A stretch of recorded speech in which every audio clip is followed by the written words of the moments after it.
नमस्कार, जय हिंद, जय भारत। दोस्तों मैं अभिषेक और आप देख रहे हैं हमारा YouTube channel Rudra IAS academy. दोस्तों एक बार फिर से आप सभी का हमारे YouTube चैनल पर हार्दिक स्वागत है।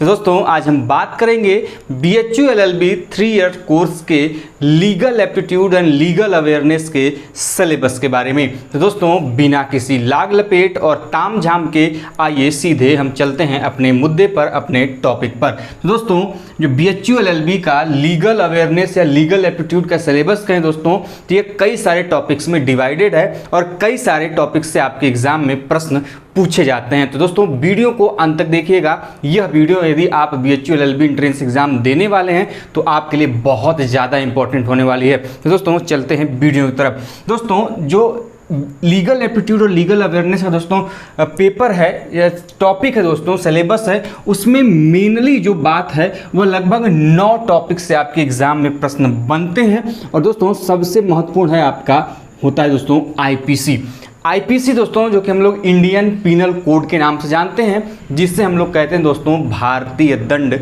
संहिता।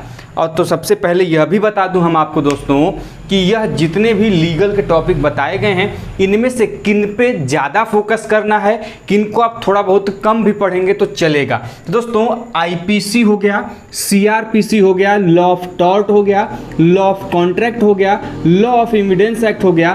दोस्तों इसको आपको बेसिक कॉन्सेप्ट क्लियर करना है, मतलब कि इनका निर्माण कब हुआ, फॉर्मेशन कब हुआ, इनका इनैक्ट कब किया गया, इनमें कितने सेक्शंस हैं, कितने चैप्टर हैं। साथ में दोस्तों कुछ ऐसे इंपॉर्टेंट आपको सेक्शन याद करने हैं जो कि आपके एग्जाम के पॉइंट ऑफ व्यू से इंपॉर्टेंट होने वाले हैं। तो दोस्तों इंडियन पिनल कोड से बेसिकली जो पूछा जाता है दोस्तों, वह इंपॉर्टेंट जो सेक्शन है, आप जानते होंगे कि सभी अपराधों को, ऑल टाइप्स ऑफ क्राइम जो डिफाइन किए गए दोस्तों, वह किया गया है आपके इंडियन पिनल कोड में। डिफाइन करने के साथ साथ क्राइम के लिए क्या पनिशमेंट दिया जाएगा वह भी आपके इसी इंडियन पिनल कोड में है। तो दोस्तों कौन से इंपॉर्टेंट सेक्शन है, डकैती के लिए क्या है, चोरी या थेफ्ट के लिए कौन सा सेक्शन लगाया जाता है, रेप के लिए कौन सा सेक्शन है। तो ऐसे कुछ इंपॉर्टेंट सेक्शंस को आपको आईपीसी के याद करने होंगे। साथ में ऐसे भी क्वेश्चन पूछे जाते हैं कि आईपीसी को इनैक्ट कब किया गया था, आईपीसी का ड्राफ्ट किसने तैयार किया था। तो कुछ ऐसे बेसिक से क्वेश्चन है जो कि आपको पढ़ने होंगे। साथ में दोस्तों आईपीसी के अंदर जो इंपॉर्टेंट टॉपिक है, थेफ्ट और रॉबरी में क्या अंतर है, डकैती में कितने लोगों की आवश्यकता पड़ती है, कल्पेबल होमिसाइड और मर्डर में क्या अंतर है। तो यह कुछ ऐसे टॉपिक्स हैं आईपीसी के अंदर जो आपको दोस्तों क्लियर होने चाहिए, जो आपको जानकारी में होने चाहिए। रॉबरी क्या है, थेफ्ट क्या है, एक्सटॉर्शन क्या है, डकैती क्या है, लूट क्या है, उसके बाद रॉबरी, कई सारे ऐसी चीज़ें हैं जो आपको पढ़नी होंगी। उनमें अंतर स्पष्ट करना होगा, किडनैपिंग क्या है, एब्डक्शन क्या है, यह सभी चीज़ें थ्रू आउट आपको आईपीसी में पढ़नी पड़ेंगी। कॉमन ऑब्जेक्ट, कॉमन इंटेंशन, तो यह मोटे तौर पर इनके बारे में थोड़ी बहुत जानकारी यदि आप रखते हैं उनके सेक्शंस के साथ, तब आप आसानी से आईपीसी का जो कवर है उसको कवर कर ले जाएंगे। उसके बाद बात करें दोस्तों, आते हैं सीआरपीसी से ज़्यादा कुछ क्वेश्चंस नहीं आते हैं। सीआरपीसी से मेनली आपसे पूछा जाएगा कि इस इनैक्ट कब किया गया, कब बनाया गया, या फिर ड्राफ्ट कब तैयार किया गया। साथ में कुछ जैसे अरेस्ट के बारे में पूछ लेता है, बेल के बारे में पूछ लेता है, जंप बेल क्या होता है। तो कुछ ऐसे प्रोसीजरल फॉर्मेट हैं दोस्तों, ड्यूरिंग लीगल टर्मिनोलॉजी से रिलेट करके आपके सीआरपीसी से पूछता है। और सीआरपीसी को हम लोग दोस्तों जानते हैं क्रिमिनल प्रोसीजर कोड। जब हम उसको पढ़ाएंगे क्लास में तब आपको डिटेल में इसकी चर्चा की जाएगी। दोस्तों साथ में हम आपको बता दें कि जी हाँ, यदि आप BHU LLB या DU LLB या फिर AU LLB की तैयारी करते हैं तो हमारे इस चैनल के माध्यम से जुड़कर आप अपने प्रतियोगी परीक्षा की तैयारी को और भी ज़्यादा बेहतर बना सकते हैं। दोस्तों यदि आप जुड़ना चाहते हैं तो कमेंट बॉक्स के माध्यम से जरूर बताइएगा। उसके बाद दोस्तों लॉ ऑफ टॉर्ट बहुत इंपॉर्टेंट है। हालांकि बेसिकली ये थोड़ा सा छोटा टॉपिक है पॉइंट ऑफ व्यू आपके एग्जाम के सिलेबस से। इसमें ज़्यादा कुछ नहीं, लाइबिलिटी वगैरह से प्रश्न आपके बनते हैं, जिसमें absolute liability, vicarious liability, strict liability जैसी चीज़ों को आपको पढ़ना पड़ेगा और इनमें अंतर स्पष्ट करना पड़ेगा। इनसे आपके एग्जाम में प्रश्न इलस्ट्रेशन या फिर डिस्क्रिप्टिव फॉर्मेट में क्वेश्चंस बनते हैं, तो आपको ध्यान रखना होगा। उसके अलावा दोस्तों लॉ ऑफ कॉन्ट्रैक्ट, भाई साहब इसके जो इलस्ट्रेशन वाले क्वेश्चन है, जो डिस्क्रिप्टिव क्वेश्चन है, इसको हम लोग लॉजिकल रीजनिंग एक प्रकार से कह सकते हैं, उनसे बड़े क्वेश्चंस बनते हैं लॉ ऑफ कॉन्ट्रैक्ट से। कॉन्ट्रैक्ट से यदि हम बेसिकली बात करें तो आपके एग्जाम में फॉर्मेशन ऑफ कॉन्ट्रैक्ट क्या है, एलिमेंट्स ऑफ कॉन्ट्रैक्ट क्या है, इसेंशियल एलिमेंट्स क्या क्या है दोस्तों, साथ में टाइप्स ऑफ कॉन्ट्रैक्ट क्या है, जैसे वाइड कॉन्ट्रैक्ट क्या है, वाइडेबल कॉन्ट्रैक्ट क्या है। तो यह सभी जो बेसिक चीज़ें हैं आपको जाननी पड़ेंगी। कब कोई कॉन्ट्रैक्ट वाइड हो जाएगा, कॉन्ट्रैक्ट को कंप्लीट करने के लिए कौन कौन से स्टेजेस हैं आपको, जिसमें प्रॉमिस आता है, कई सारी चीज़ें आती हैं। प्रॉमिसर क्या होता है, प्रॉमिसी क्या होता है, प्रॉमिस क्या होता है, प्रपोजल क्या होता है, एक्सेप्टेंस क्या होता है। साथ में दोस्तों ऐसे कई सारे फॉर्मेट हैं जो कि आपको लॉ ऑफ कॉन्ट्रैक्ट के पेपर में पढ़ना पड़ेगा, जो कि आपको हम यदि पढ़ाएंगे तो आपको पढ़ाएंगे भी क्लास में। साथ में दोस्तों हम बात करें तो लॉ ऑफ एविडेंस एक्ट की।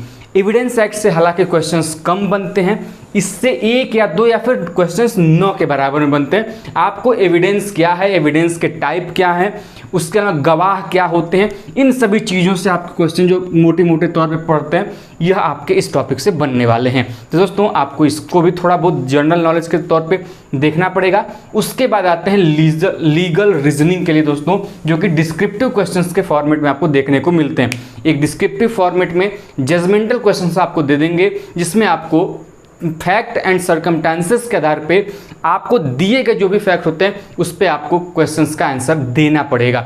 यह क्वेश्चंस आप तभी हल कर पाएंगे जब उस क्वेश्चंस को पढ़ने के बाद आपका माइंड सेट अच्छे से काम करेगा और आप चीज़ों को जान रहे होंगे तब। तो इसके लिए आपको इन सभी चीज़ों को जानना जरूरी है। इसके अलावा दोस्तों जो मेजर पोर्शन कवरअप करता है और बहुत इंपॉर्टेंट रोल निभाता है लीगल एप्टीट्यूड दोस्तों, वह निभाता है आपका legal terms, Maxim's and phrases.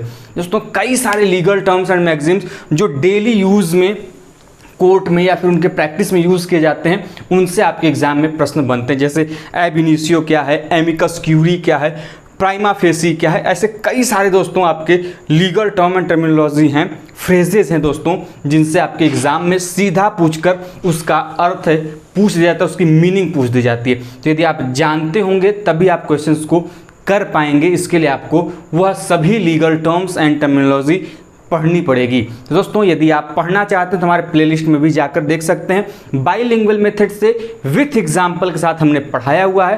तो दोस्तों यदि आप पढ़ना चाहते हैं तो जल्दी से जाइए, प्लेलिस्ट चेक करिए, वहाँ पर लीगल टर्म्स एंड मैक्सिम्स के प्लेलिस्ट में आप पढ़ सकते हैं।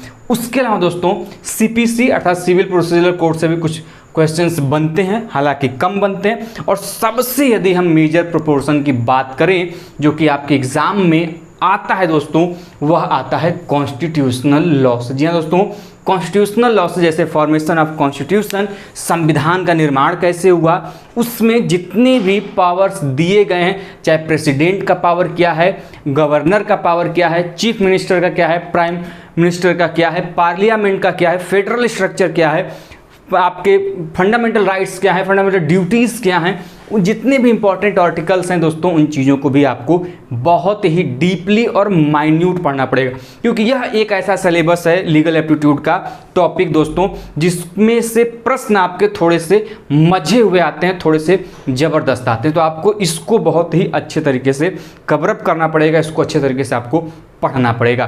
तो दोस्तों आपको इसका सिलेबस कैसा लगा, बीएचयू एलएलबी का खासकर दोस्तों यही पैटर्न रहा है हर साल का, और इसी टॉपिक से हर साल प्रश्न आते रहे। आपकी तैयारी इनमें से कितनी है अभी तक, हमें कमेंट बॉक्स के माध्यम से जरूर बताइएगा। यदि आपको कोई सहायता हमारे यूट्यूब चैनल के माध्यम से या किसी भी प्रकार की सहायता चाहिए तो हमें कमेंट बॉक्स के माध्यम से जरूर बताएं। और दोस्तों यदि आप हमारी तैयारी कर रहे हो तो हमारे चैनल के माध्यम से जुड़कर अपनी तैयारी को एक नया आयाम दें। तो मिलते हैं ऐसे ही अपडेट और इन्फॉर्मेशन के साथ नेक्स्ट वीडियो में। तब तक के लिए जय हिंद, जय भारत, हर हर महादेव।